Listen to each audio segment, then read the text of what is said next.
Governor Walker has now set June 12th as the date for special elections for two vacant state legislative seats. A high-stakes legal battle played out last week over efforts by Democrats to force Walker to call special elections for the 42nd Assembly District and the 1st Senate District. Three judges ruled that the governor was required by law to call the elections, which he did on Thursday. At first, it appeared Republican leaders of the Senate and Assembly would hold an extraordinary session to change the law and cancel the special elections, but they later dropped that idea. Now that Democrats have the elections they want, are they ready? We're asking Assembly Minority Leader Gordon Hintz of Oshkosh.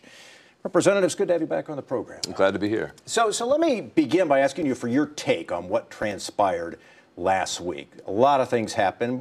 Why do you think it ended the way it did? Well, first of all, if the governor had called for special elections when these resignations occurred, we would have had elected officials sworn in by early March. What's happened last week and this week is really a result of the governor not following the law and the judicial branch providing the checks and balances that exist in our system. Let me have you address a couple of the things the governor has said about these special elections. The argument is that maybe $300,000 to hold these two elections, it could be the cost involved. If we're going to have elections again in November, the legislature is basically done with its business for the year. Do we really need to be spending that kind of taxpayer money? Only Republicans could say that democracy is too expensive. We just can't afford the money for elections to let the people have representation, and I think it's a weak argument that they're making in a year that I think they would prefer to, you can't lose an election if you don't hold an election, and that seemed to be what the strategy was. So your counterpart in the Assembly, Speaker Vos, your Republican counterpart, says this is going to create chaos and confusion. And I want to have you address the confusion issue. The governor was tweeting on Thursday, had a series of tweets, and he said one of them, I'm quoting him now, nomination papers for the fall elections are due by the 1st of June. The special elections for two vacant legislative seats will be held on the 12th of June.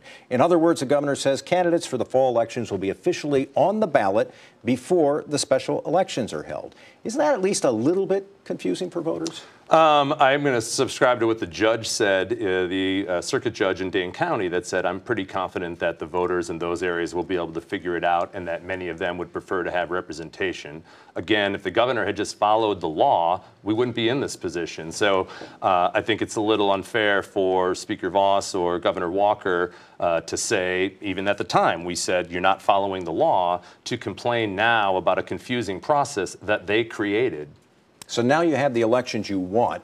Are Democrats positioned, for example, to win the 42nd Assembly seat? We've been ready for the 42nd Assembly seat for months because we thought this was a likely outcome. It's a seat that President Obama won. The numbers in this district are much more competitive than Western Wisconsin.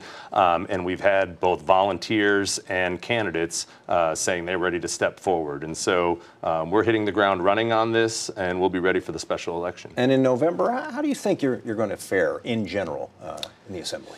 Well, I can say that in my time in office, I've never seen enthusiasm like this. In Winnebago County, which has been a bellwether for the state, we had 225 people at our annual dinner, the most we've ever had. We're seeing people, Democrats, but also independents and others who recognize that the 2016 election left us nationally in a position that I think a lot of people are uncomfortable with, that remind us that election have consequences, but also in Wisconsin, the disinvestment in infrastructure, the inconsistent and underfunding of education, moving away from funding the UW system when we know it's more important, despite the fact that the national economy has been relatively strong. So I think what we're seeing is a lot of parts of the state that perhaps haven't been as competitive are seeing a renewed engagement and enthusiasm, especially among younger voters, that are going to create an environment for a lot of opportunity for Democrats this fall. Assembly Minority Leader Gordon Hintz, the Democrat from Winnebago County. It's good to have you back on the program. Hey, thanks for having me. Coming up next on Up Front, if money is speech, then Milwaukee County's executive must have plenty to say